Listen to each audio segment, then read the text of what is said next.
నమస్తే, welcome to స్వతంత్ర news. నేను మాధురి. ముందుగా బులెటిన్ హెడ్లైన్స్ చూద్దాం.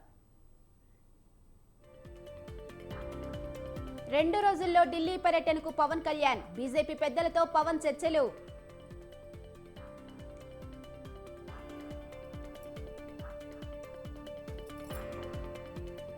ఏపీలో పార్టీ మారిన ఎమ్మెల్యేలకు స్పీకర్ గడువు. ఈ నెల 29న స్వయంగా వచ్చి వివరణ ఇవ్వాలని ఆదేశం.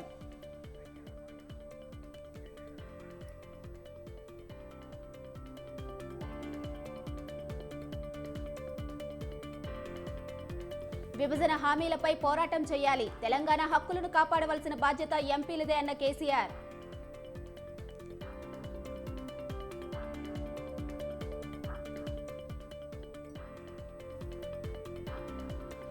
మళ్లీ బీజేపీతో జతకడుతున్న నితీష్ కుమార్. కాసేపట్లో సీఎం పదవికి రాజీనామా.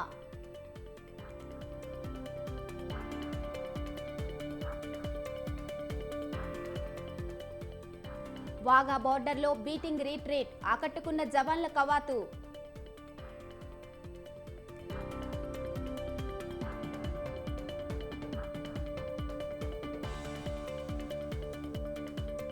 ఉప్పల్ స్టేడియంలో ముగిసిన 2వ రోజు టెస్ట్ మ్యాచ్. ఇంగ్లాండ్పై 175 పరుగుల ఆధిక్యంలో టీమిండియా.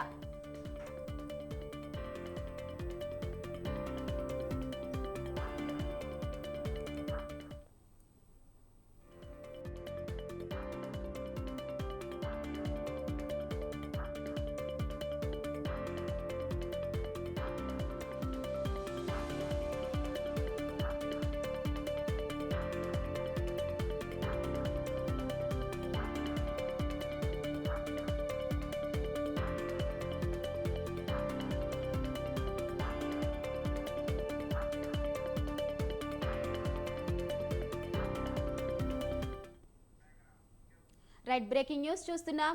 2024 భారత రిపబ్లిక్ దినోత్సవం సందర్భంగా అమృత్సర్లోని అట్టారీ వాఘా సరిహద్దుల్లో ప్రత్యేకంగా బీటింగ్ రీట్రీట్ కార్యక్రమం ఘనంగా జరిగింది. వేలాది మంది ప్రజలు సరిహద్దుల్లో భారత పాక్ సైనికులు నిర్వహించిన విన్యాసాలను ఉత్సాహంగా తిలకించారు. రిపబ్లిక్ డే సందర్భంగా ప్రత్యేక కార్యక్రమం అందరినీ అలరించింది.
ఇక భారత పాకిస్తాన్ దేశాల మధ్య అంగీకారంతో 1959 నుంచి వాఘా సరిహద్దు ప్రాంతంలో బీటింగ్ రీట్రీట్ కార్యక్రమం ప్రారంభమైంది. ప్రతిరోజు జరిగే ఈ కార్యక్రమాన్ని తిలకించేందుకే ఉభయ దేశాల నుంచి వేలాది మంది ప్రజలు తరలివస్తారు. వాఘా భారత పాకిస్తాన్ చెక్పోస్టు వద్ద ఉన్న ఉభయ దేశాల జవాన్లు ఒకే సమయంలో చకచకా కదులుతూ వివిధ విన్యాసాలు ప్రదర్శిస్తారు. చివర్లో ఉభయులు కరచాలనంతో కార్యక్రమాన్ని ముగించారు. అనంతరం జనం సైనికులతో కలిసి కరచాలనం చేస్తూ ఫోటోలు దిగుతూ ఎంజాయ్ చేశారు.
రైట్, బ్రేకింగ్ న్యూస్ చూస్తున్నాం.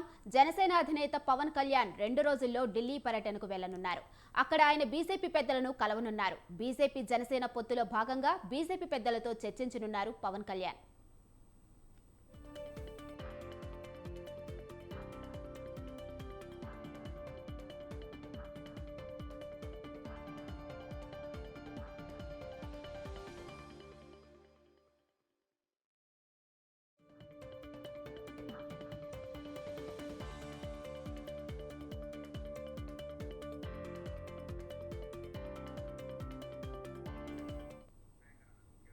ఇక ఇదే అంశంపై మరింత సమాచారం మా ప్రతినిధి సంతోష్ ఫోన్లో అందిస్తారు. సంతోష్, చెప్పండి, జనసేన అధినేత పవన్ కళ్యాణ్ 2 రోజుల్లో ఢిల్లీ పర్యటనకు వెళ్తున్నారు. దీనిపై అప్డేట్స్ ఏంటి? Thank you Madhuri. ఏదైతే రానున్న సార్వత్రిక ఎన్నికల్లో చూసుకున్నట్లయితే కనుక ఇటు ఏపీలో రాజకీయాలు మరింత రసవత్తరంగా మారుతా ఉన్నాయి. ఇటు జనసేన అధినేత పవన్ కళ్యాణ్ సైతం కూడా తన యొక్క పావులు కదుపుతున్నట్టు కూడా తెలుస్తా ఉంది. రానున్న రోజుల్లోనే ఇటు 2 రోజుల్లోనే దాదాపు ఢిల్లీ పర్యటన అనేది కూడా చేపడుతున్నట్టు కూడా సమాచారం అందుతా ఉంది. ఏదైతే ముఖ్యంగా చూసుకున్నట్లయితే కనుక ఢిల్లీలో ఉన్నటువంటి పెద్దలు, కేంద్ర ప్రభుత్వ పెద్దలు అమిత్ షా కావచ్చు, జెపీ నడ్డా కావచ్చు, వీరితో అయితే కనుక భేటీ అవనున్నట్టు కూడా తెలుస్తా ఉంది. ఎందుకంటే ఇప్పటికే ఏదైతే జనసేన బీజేపీ పొత్తులో ఉన్న నేపథ్యంలో ఇటు టీడీపీ కూడా కలిసేందుకు కూడా ఇటు పవన్ కళ్యాణ్ నుంచి కూడా కొంత పావులు కదుపుతున్నట్టు కూడా సమాచారం అందుతా ఉంది. ఏదేమైనప్పటికీ చూసుకున్నట్లయితే కనుక ఇప్పటికే ఈ రోజు పవన్ కళ్యాణ్ చేసినటువంటి కీలక వ్యాఖ్యలతోటి ఇప్పుడు ఢిల్లీ పెద్దలను కూడా తాగుతున్న నేపథ్యంలో ఇటు జనసేన మరింత వేగవంతంగా కూడా తమ యొక్క రాజకీయాలు చేస్తున్నట్టు కూడా సమాచారం ఇస్తున్నట్టు కూడా తెలుస్తా ఉంది. అయితే ఈ 2 రోజుల పర్యటనలో భాగంగా ఇటు ఢిల్లీ నుంచి వచ్చిన అనంతరం కూడా అభ్యర్థుల కసరత్తుపై అయితే కనుక ఫోకస్ పెడుతున్నట్టు కూడా తెలుస్తా ఉంది. ఇప్పటికే 2 అభ్యర్థులను ప్రకటించినటువంటి జనసేన ఢిల్లీ పర్యటన అనంతరం కూడా మరింత మంది అభ్యర్థులను ప్రకటించే ఆలోచనలో కూడా ఉన్నట్టు కూడా తెలుస్తోంది. పొత్తులో భాగంగా దాదాపు 3 అంతుల అభ్యర్థులను ప్రకటించే విధంగా కూడా ఇటు పవన్ కళ్యాణ్ కొంత మేరకు అయితే కనుక దిశానిర్దేశం చేస్తున్నట్టు కూడా తెలుస్తా ఉంది. ఏదేమైనప్పటికీ రాష్ట్రంలో జనసేన కార్యకలాపాలనేది కూడా పై స్థాయి నుంచి కింద స్థాయి అంటే ఏదైతే వార్డు స్థాయి వరకు కూడా తమ అభ్యర్థులను నిలబెట్టి 3 అంతుల వరకు కూడా ఉండేలాగా క్రియాశీలక రాజకీయాల్లో ఉండే విధంగా కూడా ప్రణాళికలు సిద్ధం చేసుకున్నట్టు కూడా తెలుస్తా ఉంది Madhuri. Right, thank you Santosh.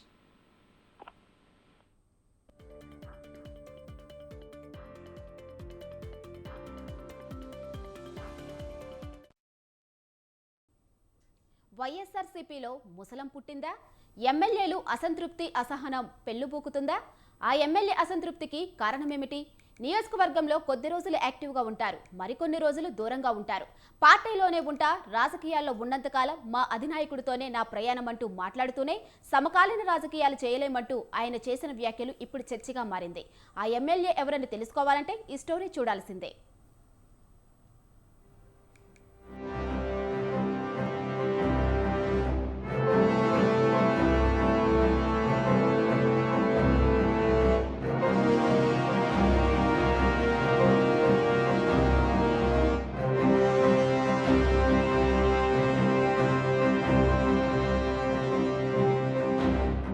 Mylavaram అధికార పార్టీ ఎమ్మెల్యే వసంత వెంకట కృష్ణ ప్రసాద్ తీరుపై పార్టీలో చర్చ నడుస్తోంది. తమ పార్టీ నుంచే పోటీ చేస్తారని అధికార పార్టీ నాయకులు అంటుంటే, లేదు మా పార్టీ నుంచి పోటీ చేస్తారని ప్రతిపక్ష టీడీపీ నాయకులు కూడా గ్రామాల్లో ప్రచారం చేస్తున్నారు. ఆయన మాటలను బట్టి చూస్తే అసలు పోటీ చేస్తారా, చేస్తే ఏ పార్టీ నుంచి పోటీ అనే విషయం ఆయన నోరు తెరిచి చెబితే తప్ప తెరపడే పరిస్థితి కనిపించడం లేదు.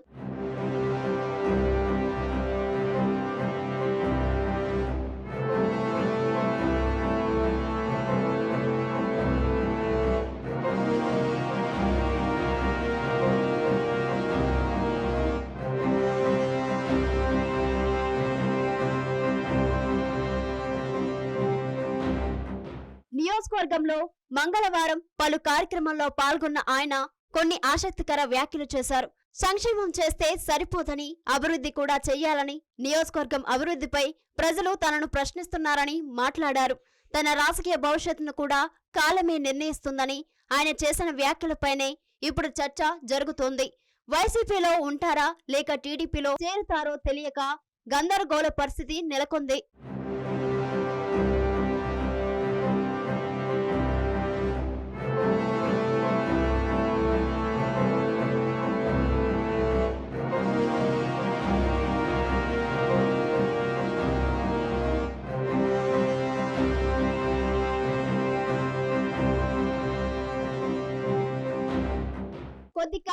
వసంత కృష్ణ ప్రసాద్ పార్టీపై అసంతృప్తిగా ఉంటున్నారు. శంకుస్థాపనలు, ప్రారంభోత్సవాల్లో పాల్గొంటున్న ఆయన పార్టీ కార్యక్రమాలకు మాత్రం దూరంగా ఉంటున్నారు. విజయవాడ నడిబొడ్డున నిర్మించిన అంబేద్కర్ విగ్రహం ప్రారంభోత్సవ కార్యక్రమాన్ని ప్రభుత్వం ఎంతో ఘనంగా నిర్వహించింది. ఆ కార్యక్రమంలో ముఖ్యమంత్రి జగన్ పాల్గొన్న వసంత కృష్ణ ప్రసాద్ మాత్రం దూరంగా ఉన్నారు. ప్రజా సంకల్ప యాత్ర 4 ఏళ్ల సందర్భంగా ఎక్కడా కూడా ఒక కార్యక్రమం నియోజకవర్గంలో నిర్వహించలేదు. జగన్ పుట్టినరోజు వేడుకలకు కూడా దూరంగా ఉన్నారు. ఈ విధంగా తన నిరసనను ఇండైరెక్ట్ గా వ్యక్తపరుస్తున్నారు.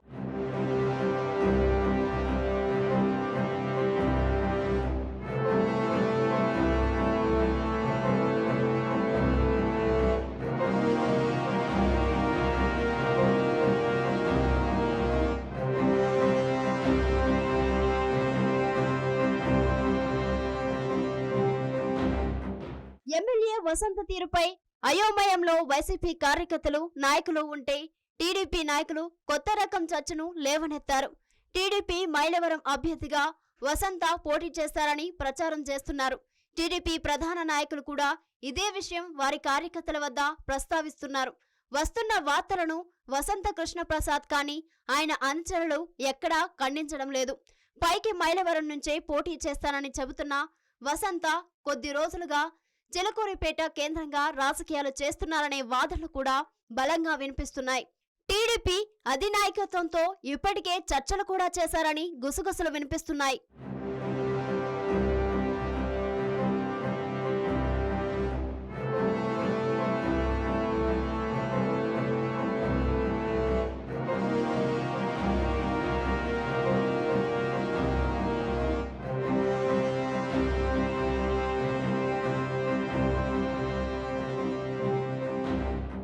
ప్రస్తుతం కనిపిస్తున్న పరిణామాల నేపథ్యంలో వసంత కృష్ణప్రసాద్ కు సీఎం జగన్ మధ్య దూరం పెరిగిందన్నది వాస్తవం. కృష్ణప్రసాద్ మైలవరం నుంచి పోటీ చేస్తారా? చేస్తే ఏ పార్టీ నుంచి పోటీ చేస్తారు? లేకపోతే ఇప్పుడు ఉన్న రాజకీయ పరిస్థితుల వల్ల ఎన్నికలకే దూరంగా ఉంటారా అనే విషయం తెలియాలంటే వేచి చూడాల్సిందే. అప్పుడే చర్చకు తెరపడేది.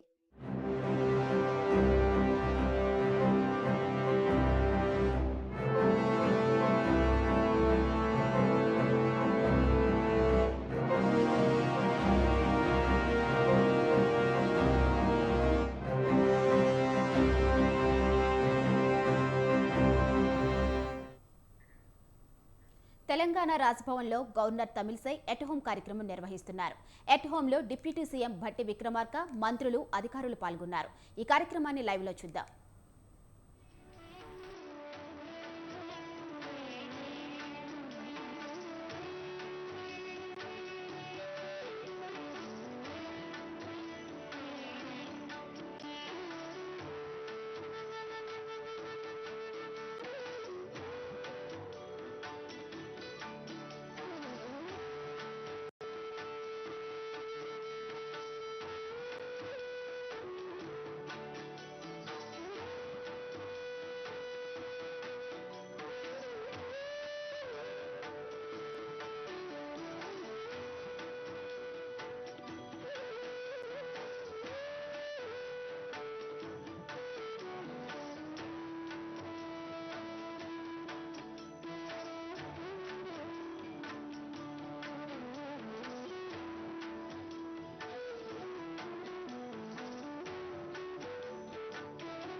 బీజేపీ జనసేన పొత్తుకు ఏమైందని అన్నారు టీడీపీ నేత బొండా ఉమ. చంద్రబాబు 2 సీట్లు ప్రకటిస్తే పవన్ కళ్యాణ్ 2 సీట్లు ప్రకటించారని చెప్పారు. టీడీపీ జనసేన పొత్తు పారదర్శకంగా ఉందన్నారు. ఎవరికి ఎన్ని సీట్లు, ఎక్కడెక్కడి నుంచి ఎవరి పోటీ చేయాలనే దానిపై ఇద్దరు నేతలు ప్రకటిస్తారని అన్నారు. అవినీతి వైసీపీని తరమడమే లక్ష్యంగా తమ పొత్తు సాగుతుందన్నారు. పొత్తులు, సీట్లపై వైసీపీ నేతలకు ఎందుకని సూటిగా ప్రశ్నించారు బొండా ఉమ. ఎక్కడ ఏ విధంగా మాట్లాడారు? ఆయన పొత్తుల్లో ఉన్నటువంటి భాగాన్నే, అంశాన్నే ఆయన వాళ్ళ రిపబ్లిక్ డే సందర్భంగా ఆయన ప్రకటించుకున్నారు. మాకేం ఇబ్బంది లేదు.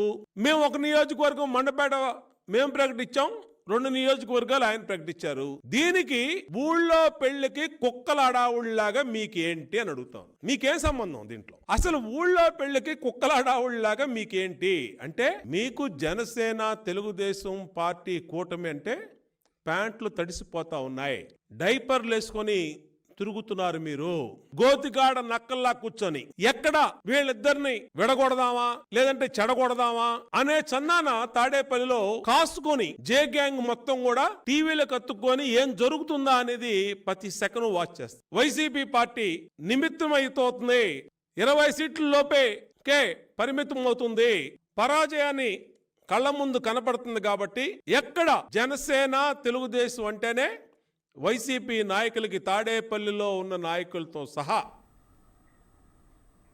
వైసీపీపై మరోసారి తీవ్రస్థాయిలో ధ్వజమెత్తారు నటుడు, జనసేన నేత పృథ్వీరాజ్. అంబటి రాంబాబుపై ఘాటు వ్యాఖ్యలు చేశారు. చివరకు వైసీపీకి మిగిలేది 17 స్థానాలే అంటూ పృథ్వీరాజ్ విమర్శలు గుప్పించారు. బ్రో సినిమాలో శ్యాంబాబు లాంటి క్యారెక్టర్లన్నీ ఎన్నికల ప్రచారంలో చేస్తానని తెలిపారు. వైసీపీ ప్రతిపక్షంలో ఉండగా పార్టీ కోసం పనిచేశానని, కోట్లు దండుకోలేదని, కబ్జాలు చేయలేదని స్పష్టం చేశారు. జగన్ మాట తప్పను మడమ తిప్పరని చెప్పి మడం తిప్పేశారన్నారు. ఏపీ అసెంబ్లీలో గూండాలు, రౌడీలు ఉన్నారని, అలాంటి వారి మధ్యలోకి వెళ్లడం తనకు ఇష్టం లేదన్నారు. తనకు ఎమ్మెల్యేగా పోటీ చేయాలన్న ఆశలు లేవని స్పష్టం చేశారు. ఎమ్మెల్యేలో ఏం చేశారంటే ఏం పీకారండి? ఆంధ్ర రాష్ట్రాన్ని మొత్తం నాశనం చేసి అధపాతాలను తోచేశారు. నాకు అలాంటి ముత్తలపల్లి సుందరయ్య గారు ఉన్నటువంటి అసెంబ్లీలో ఇటువంటి దరిద్రులు అందరూ వెళ్తున్నారు, కూర్చుంటున్నారు. అంత ఎలా ఉందంటే అది సైకిల్ మీద వెళ్ళిన మన ఎమ్మెల్యేలను చూసాం, సొంత కార్లు లేని ఎమ్మెల్యేలను చూసాం భారతదేశం. అలాగే పెద్ద పెద్ద ప్రముఖులను చూసాం అసెంబ్లీలో. ఆ బూతులతోటి దోషణలు ఏంటి, ఆ బూతులు మాట్లాడుకోవటం ఏంటి, ఇలాంటి దరిద్రమైన, నీచమైన, అరాచకమైన ఒక సెక్షన్ ఆఫ్ పీపుల్ ఉన్నారన్నమాట. ఆయన భావకళల్లో ఆనందం చూస్తారని మనం చాలా సినిమాల్లో చూసాం డైలాగ్ అది. అలాగే ముఖ్యమంత్రి గారి కళ్ళల్లో ఆనందం చూస్తే మాకు చాలా పెరుగుతాయి. మాకు చంద్రబాబు గారు ఇంటి మీద దాడి చేస్తే మంత్రి, ఆ పెనమలూరు బూతుల మంత్రి, ఇప్పుడు పెనమలూరు వేశారు అతను జోగి రమేష్ని. అలాగే రోజా గారు, ఆవిడకి టూరిజం మినిస్టర్ ఇచ్చారు. ఇలాగా బూతులు తిడితే, బూతులు మాట్లాడితే మనకి ప్రగతి అనుకునే దరిద్రమైన ఎమ్మెల్యేలు, దరిద్రమైన ఇది. తూర్పుగోదావరి జిల్లా నిడదవోలులో టీడీపీ అధినేత చంద్రబాబు సతీమణి నారా భువనేశ్వరి పర్యటించారు.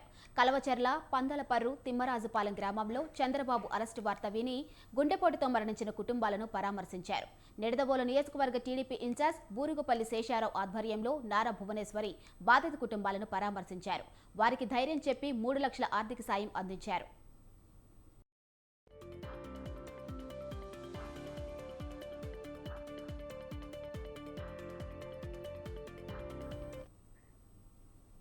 కంటోన్మెంట్ నియోజకవర్గంలోని బోయినపల్లిలో గణతంత్ర దినోత్సవ వేడుకలు ఘనంగా నిర్వహించారు. బోయినపల్లిలోని ఎమ్మెల్యే క్యాంపు కార్యాలయంలో జాతీయ జెండాను ఆవిష్కరించారు మల్లారెడ్డి. మహోన్నతమైన ప్రజాస్వామ్యం, మహోజ్వలమైన చరిత్ర మనదని అన్నారు. స్వేచ్ఛ, సమానత్వం, హక్కులను మన రాజ్యాంగం ప్రస్తావించిందని చెప్పారు. అంబేద్కర్ చేసిన సేవలను కొనియాడారు. ఈ కార్యక్రమంలో వివిధ పార్టీలకు చెందిన నాయకులు, సంఘాల నాయకులు తదితరులు పాల్గొన్నారు.